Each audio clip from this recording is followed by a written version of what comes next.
नमस्कार, बहुत स्वागत है आप सभी का। मैं हूं आपके साथ ज्योति यादव। हरियाणा के सीएम नायब सिंह सैनी शनिवार को पंजाब की संगरूर दौरे पर रहे, जहां उन्होंने मीडिया से बात करते हुए कहा कि पंजाब सरकार ने चुनाव के समय जो वादे किए थे उन्हें निभाने में पूरी तरह से विफल रही है। दिल्ली के अंदर उनका पर्दाफाश हो गया है, क्योंकि झूठ लंबे समय तक नहीं चलता। सीएम सैनी और क्या कुछ उन्होंने कहा वो भी आपको सुनवाते हैं। देखिए, क्योंकि यहाँ पंजाब में जो सरकार चल रही है वो झूठ के दम के ऊपर सरकार बनी थी और झूठ लगातार परोसने का काम कर रही है। दिल्ली के अंदर उनका पर्दाफाश हो गया है, क्योंकि झूठ लंबे समय तक नहीं चलता। पंजाब के लोग समझ चुके हैं, पंजाब में अब इनका कोई जनाधार नहीं रहा। उपचुनाव में ही पंजाब के लोग इस बात को वो बता दें का काम करेंगे कि इस सरकार के प्रति पंजाब के लोगों का मोह भंग हो चुका है, क्योंकि हर क्षेत्र के अंदर अगर आप लोग देखेंगे लोग तंग हैं। जो वायदे इन्होंने किए थे उन वायदों के ऊपर ये पूरा नहीं उतरे, ये तो कहीं और लग गए। ध्यान लोगों की सुविधाओं की तरफ नहीं रहा, इन लोगों का ध्यान अपनी सुविधाओं की तरफ चला गया। और लोग समझते हैं, आज अगर हम हरियाणा में देखें, आदरणीय मोदी लगातार हर क्षेत्र के अंदर मजबूती से सरकार काम कर रही है, लोगों का विश्वास बढ़ा है। और हम चाहते हैं मोदी जी के नेतृत्व के अंदर पंजाब भी गति से आगे बढ़ेगा। और लुधियाना का जो उपचुनाव है, हमारे जो वहां से प्रत्याशी हैं जीवन गुप्ता जी, वो चुनाव लड़ रहे हैं और लोगों ने मन बना लिया है। क्योंकि मैं पंजाब के अंदर घूमता रहता हूं, मैं जाता रहता हूं, लोग मुझे मिलते भी रहते हैं। अब लोगों का मन है कि मोदी जी के नेतृत्व में पंजाब भी आगे बढ़ेगा। और जो सुविधाएं केंद्र सरकार ने चला रखी है वो तो एक भी योजना यहां लागू नहीं है। हम हैरान हैं इस बात से कि आज हर व्यक्ति को योजनाबद्ध तरीके से लाभ पहुंचाया जा रहा है, गरीब व्यक्ति को सशक्त और मजबूत किया जा रहा है। आयुष्मान कार्ड 5 लाख रुपए का लाभ, और जो हमारे बुजुर्ग हैं 70 साल से ऊपर के बुजुर्ग हैं, वो कोई भी है, माता है, बुजुर्ग है, उन सबको आयुष्मान से जोड़ करके अगर कोई दिक्कत बीमारी उनको हो जाती है, परिवार को उनके इलाज की चिंता नहीं है। चिंता अगर हम हरियाणा के अंदर देखें तो नरेंद्र मोदी और हरियाणा सरकार को है, परंतु यहाँ लोग उससे वंचित हैं, उनको लाभ नहीं मिल रहा। किसान को उनको एमएसपी यहाँ की सरकार देने की बजाय हम हरियाणा के अंदर किसान का पूरी की पूरी फसल एमएसपी पर खरीदने का काम कर रहे हैं। मैंने कहा भी था पिछले दिनों कि भाई यहाँ के किसान की चिंता करिए, आप यहाँ के किसान को उसकी फसल का उचित मूल्य दीजिए, बात मत कीजिए। परंतु बात करने में ये जो कलाकार होते हैं, कलाकार तो कलाकार होते हैं, और कलाकार फिर एक सजाबाग भी दिखा देते हैं।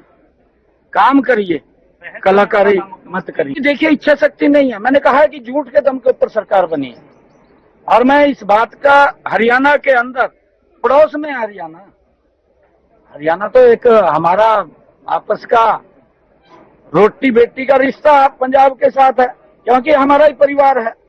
और जब परिवार है तो वहां हमारे जो किसान है, हमने कहा है कि 24 की जितनी किसान फसल उगाता है उसका हम एमएसपी पर खरीदने का काम करते हैं। और यहां तक नहीं, मैं आपको बताना चाहता हूं, अगर मेरे किसान की फसल का प्राकृतिक आपदा से खराबा हुआ, मैंने पिछले 10 वर्षों में अगर हम बात करें 15,500 करोड़ रुपया किसान की फसल के खराबे का तुरंत उसके खाते के अंदर पहुंचाने का काम किया।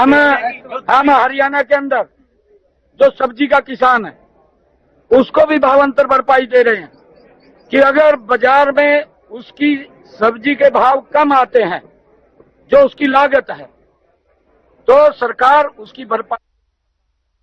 मुख्यमंत्री नायब सिंह सैनी ने शनिवार को संत कबीर कुटीर पर प्रदेश भर से आए डीएससीसी समाज के प्रतिनिधि मंडल को संबोधित करते हुए कहा कि इस देश की असली ताकत हमारे गरीब, श्रमिक और वंचित वर्ग के लोग हैं और यही लोग अपने पसीने और मेहनत से भारत को एक विकसित राष्ट्र बनाने की दिशा में सबसे बड़ा योगदान दे रहे हैं। डीएससीसी समाज के लोगों ने मुख्यमंत्री को पगड़ी पहनाकर उनका सम्मान किया और डीएससी समाज के आरक्षण में वर्गीकरण को लागू करने के लिए उनका आभार व्यक्त किया। हाल ही में जो लोग लगभग 3,500 भर्तियों की घोषणा हुई है और उसमें 605 पद डीएससी समाज के और 604 पद अन्य अनुसूचित जातियों के लिए ये सामाजिक न्याय की दिशा में एक सशक्त कदम है। उन्होंने कहा कि डीएससी समाज ने काफी संघर्ष किया और आज उस संघर्ष के सुखद परिणाम सामने आए।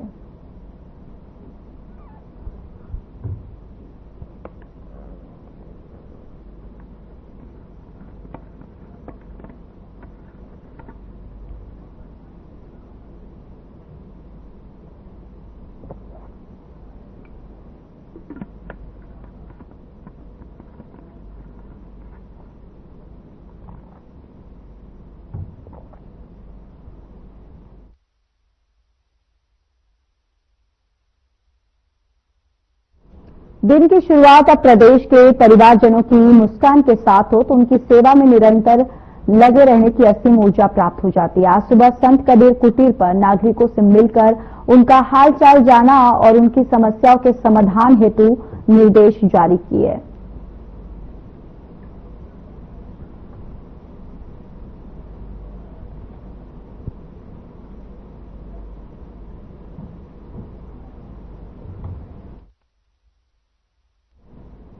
अब पुंडी शहरवासियों को सीवरेज जाम की समस्या से राहत मिलेगी। पब्लिक हेल्थ विभाग द्वारा 44 लाख रुपए की लागत से खरीदी गई सीवर क्लीनिंग जेटिंग मशीन का शुभारंभ शनिवार को स्थानीय विधायक सतपाल जांबा ने विधिवत रूप से किया। यह मशीन पुंडरी और कैथल दोनों शहरों के लिए खरीदी गई है, जिनमें से एक मशीन पुंडरी नगर पालिका के उपलब्ध करवाई गई। विधायक सतपाल जांबा ने बताया कि जब उन्होंने पुंडरी क्षेत्र की बागडोर संभाली थी तभी से उनका सपना था कि शहर को स्वच्छ और सुंदर बनाया जाए। उस समय सबसे गंभीर समस्या सीवरेज के जाम होने की थी और जिससे गंदा पानी गलियों और सड़कों पर भर जाता था। उन्होंने इस समस्या को मुख्यमंत्री के समक्ष उठाया और सीवरेज सफाई के लिए मशीन की मांग की, जिसे मुख्यमंत्री ने प्रस्ताव लाने को कहा, जिसे संघर्ष स्वीकार किया और अब इस मशीन से शहर की सीवर सफाई में तेजी आएगी और लोगों को गंदगी से राहत मिलेगी।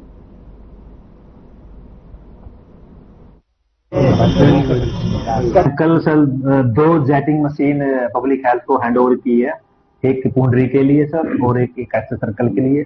दोनों मशीन है सर, ये जो सीवरेज हैं पुंडरी के, ये वहां पे काम करेगी। अभी यहाँ पे एक ऑलरेडी हमने किराए पे रेंट पे हायर करके ग्रेडिंग मशीन लगाई हुई है, क्योंकि हमारे पास अभी ग्रेडिंग मशीन नहीं है। ग्रेडिंग मशीन का टेंडर लगा हुआ है, वो भी जल्दी आ जाएगी। अभी जेटिंग मशीन 2 आ चुकी है और एक की कॉस्ट 22 लाख है, 2 हैं, टोटल 44 लाख की 2 मशीनें आई। क्या क्वांटिटी है इसकी, कहाँ 2000 लीटर की इसकी क्वांटिटी है और ये पूरे पुंडरी सर्कल जो जितना हमारा एसटीपी का एरिया है, जो सीवरेज का एरिया है, पुंडरी सर्कल में काम करेगी।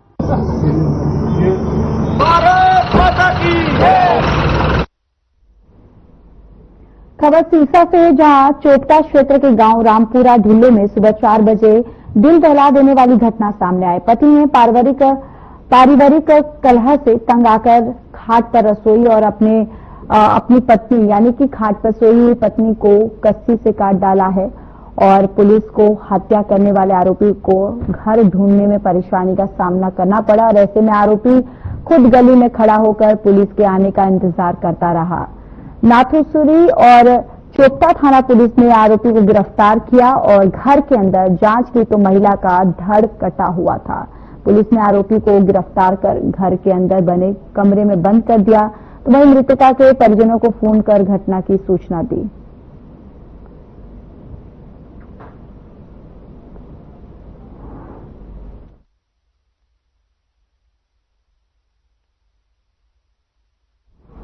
फरीदाबाद में देर रात हुए सड़क हादसे में 3 लोगों की मौत हो गई और 5 लोग गंभीर रूप से घायल हो गए। घायलों को इलाज के लिए निजी अस्पताल में भर्ती करवाया गया, तो वहीं मृतकों के शव को पुलिस ने कब्जे में लेकर पोस्टमार्टम के लिए भेज दिया है। और घटना की जानकारी देते हुए सेक्टर 58 थाना प्रभारी विनोद कुमार ने बताया फिलहाल पुलिस की तरफ से कार्रवाई जारी है और मृतकों के परिजनों को सूचना दे दी गई है।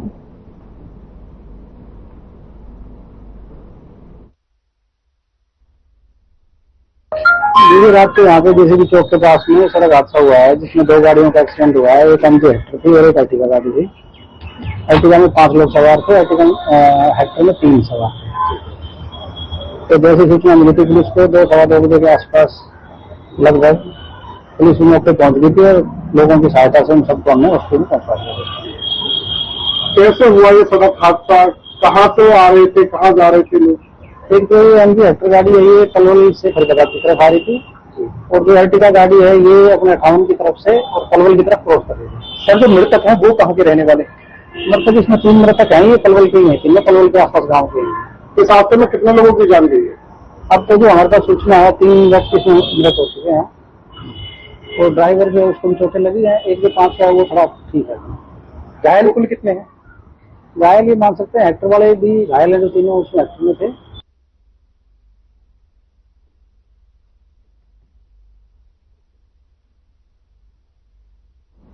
फरीदाबाद के एक नामी अस्पताल में होटल के व्यापारी की डॉक्टरों की लापरवाही से मौत हो गई। मामले की जांच सिविल सर्जन को सौंपी गई है और जांच के लिए दोनों पक्षों को बुलाया गया, लेकिन अस्पताल की डॉक्टरों की टीम कैमरों से बातचीत करते हुए नजर आई है। यानी कि कैमरों के सामने जो डॉक्टरों की टीम है वो बात करने के लिए बचती हुई नजर आ रही है।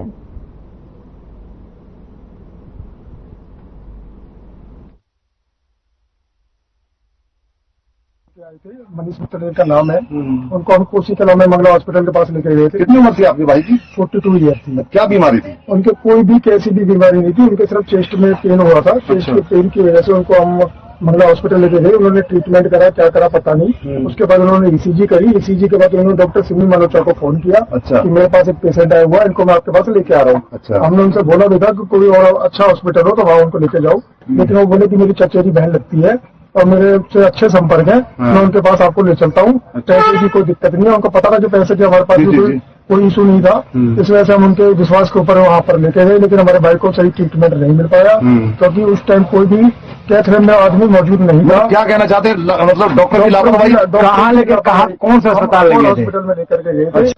नेग्लिजेंसी बोर्ड के तहत मामले की जांच की जा रही है। अभी जांच कंप्लीट नहीं हुई है तो इसमें कोई भी चीज कहना संभव नहीं है और मामले की जो जांच है जब पूरी हो जाएगी तो उसकी नेग्लिजेंसी बोर्ड जो है वो रिपोर्ट तैयार करेगा। सर, जो मृतक था उसका नाम क्या था, कहाँ से रहने वाला था? सर, बाकी की डिटेल जो है वो सारी ऑन रिकॉर्ड है। चीजें जब तक जांच प्रक्रिया पूरी नहीं की जा सकती तब तक इसमें हमें कमेंट करना पॉसिबल नहीं है। तो सर, आज मतलब दोनों बुलाए। इंद्री में पश्चिम यमुना नहर में 2 रात शव मिलने से सनसनी फैल गई है। इस शव को कुछ युवकों ने देखा तो इसकी सूचना तुरंत ही पुलिस को और गोताखोरों को दी।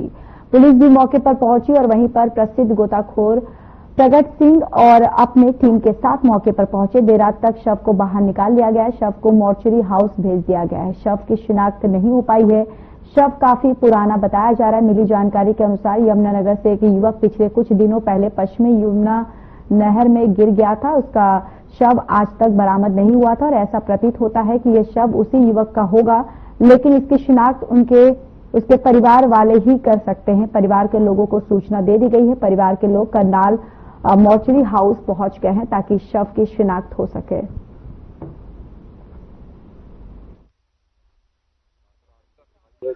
जी बिल्कुल सर, बॉडी को बाहर निकाल लिया गया है। सिर्फ माचों का एक कोको कलर रंग का कच्छा डाले हुए है।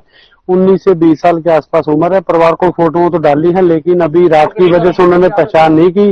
उन्होंने यही कहा कि भाई हो सकता है ये हमारा हो, उसके लिए हम सुबह डेड हाउस करनाल आएंगे और वहां पर आकर शिनाख्त जरूर करेंगे।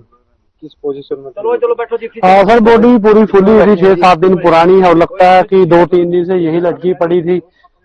तो ये रेस्ट हाउस है इंद्री साइड थी। इस पटड़ी पे आगे चल के डुंगरे गांव की सीध में नहर में डेड बॉडी मिली थी और अब हमने डेड बॉडी को बाहर निकाल लिया है। ये प्रगट सिंह की हेल्प के साथ हमने डेड बॉडी को निकाला है और जो यमुनानगर के किसी लड़के के नहर में डूबने की सूचना थी उनको भी इसकी फोटो वगैरह हमने भेज दी है और अब हम डेड बॉडी को लेके इसको वहाँ मोर्चरी करनाल में रखवाएंगे और इनके फैमिली वाले अगर इसकी आइडेंटिफाई करते हैं तो इसकी आगे नियमानुसार कार्रवाई की जाएगी।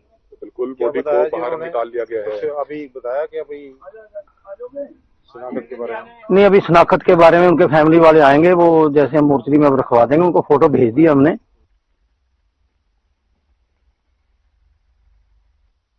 रेवाड़ी में केमिकल युक्त पानी पीने से करीब 2 दर्जन गायों की मौत हो गई है, जबकि अभी भी कई गायों की हालत गंभीर है। ग्रामीणों ने कहा कि वह रोजमर्रा की तरह अपनी गाय को लेकर चराने के लिए क्षेत्र में जाते हैं और अचानक सभी गाय पानी पीने के लिए आगे बढ़ी।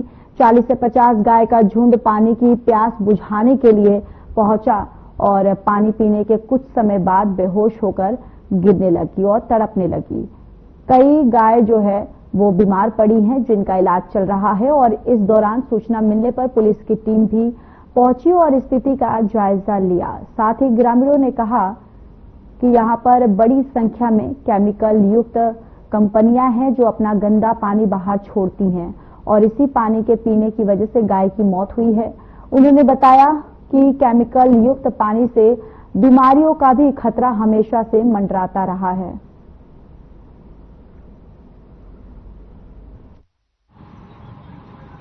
मुरार के 2 आदमी चराते हैं और कुछ आवारा जो पशु घूमते हैं, गाय घूमती हैं, उनमें से लगभग 20-22 गाय मर चुकी हैं और बीमार हालत में आप देख ही रहे हैं, मीडिया भाई आ गए। इसमें मेन दिक्कत क्या है कि ये गाय यहाँ कंपनियों इंडस्ट्री एरिया में है। इन कंपनियों को ये केमिकल की कंपनियां हैं। बनीपुर गांव का ये दुर्भाग्य है कि बनीपुर और इस इंडस्ट्री एरिया में केमिकल युक्त पानी गांव के आसपास छोड़ा जा रहा है, जबकि इनका अपना केमिकल ड्रॉप के लिए एक अलग से लाइसेंस होना चाहिए और वहां जाके ड्रॉप होनी चाहिए टैंकर में भर के। लेकिन ये टैंकर में भर के गांव के आसपास छोड़ देते हैं और पूरा छिड़ता है। फायर स्टेशन के पास भी छोड़ देते हैं और आप देखते हैं कंपनियों ने बगल में खड्डे खोद के खुला पाइप छोड़ के उनमें खड्डों में केमिकल युक्त पानी छोड़ देते हैं, जिसको पीने की ये गायों की मौत हुई है। और हमारा निवेदन है तो इन कंपनी, संधार कंपनी और टॉमी कंपनी, इन कंपनियों के पास ही ये गाय मरी पड़ी है। जो आप लोग ये कंपनियों के पानी से, गंदे पानी से कम 20 से 25 गाय एक्सपायर हुई हैं। कहाँ की घटना है ये बनीपुर चौक से लेकर बावल बनीपुर जाता है रास्ते में, तो बोल सकता है यहाँ पे या संधार 3-5-7 कंपनियां हैं, 3 की 7-8-10 कंपनियां हैं। सामने रास्ते में गिरती गाय सारी गिरती रोड पे सारी बावल तक बनीपुर चौक से लेके और बनीपुर गांव तक एक्सपायर होती चलती हुई। बीते दिनों हरियाणा में कोरोना के 31 मामले सामने आए। फरीदाबाद में 11, गुरुग्राम में 9, करनाल और झज्जर में 3, पानीपत में 2, यमुनानगर, हिसार और पंचकुला में 1 मामले की पुष्टि हुई है। तो वहीं एक्टिव मरीजों की संख्या बढ़कर 87 हो गई है और 22 मरीज को इलाज के बाद स्वस्थ होकर घर वापस चले गए हैं।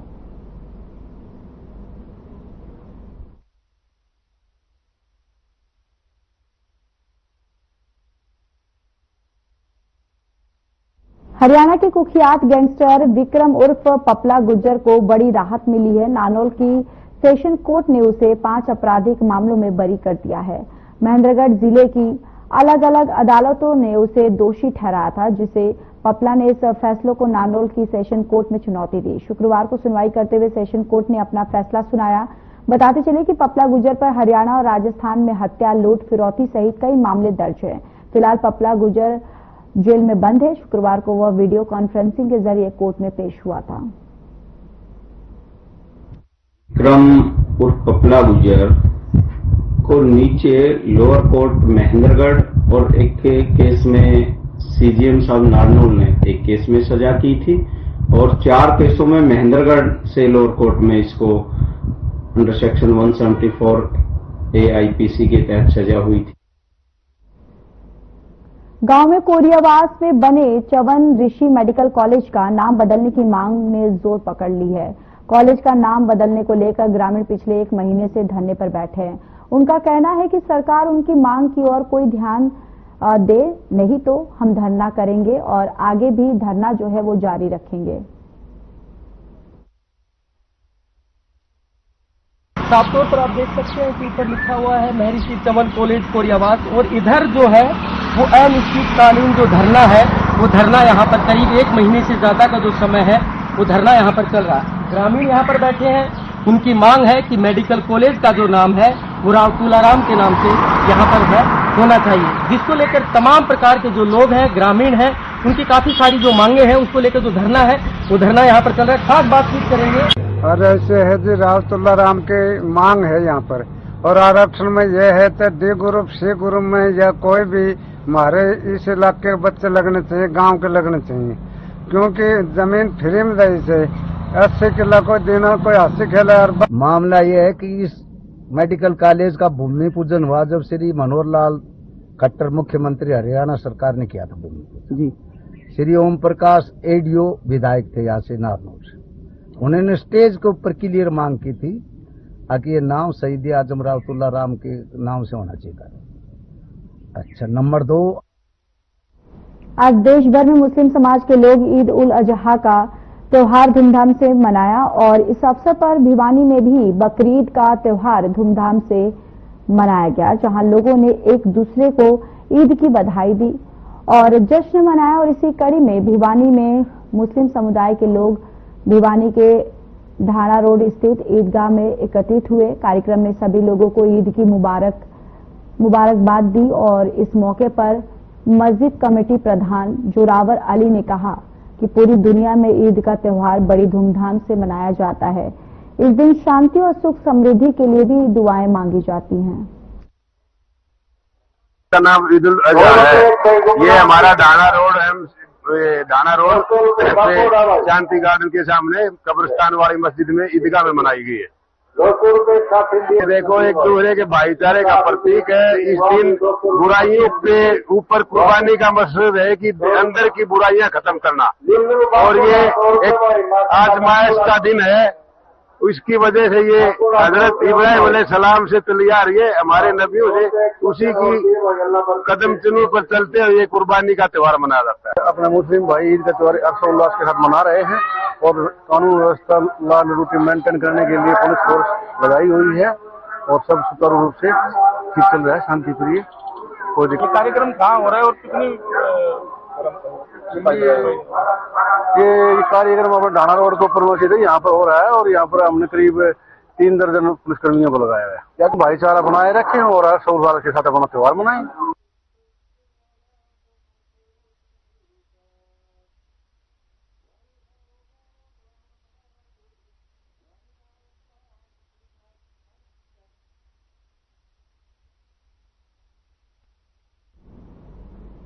चलिए, इस बुलेटिन में इतना ही। नमस्कार।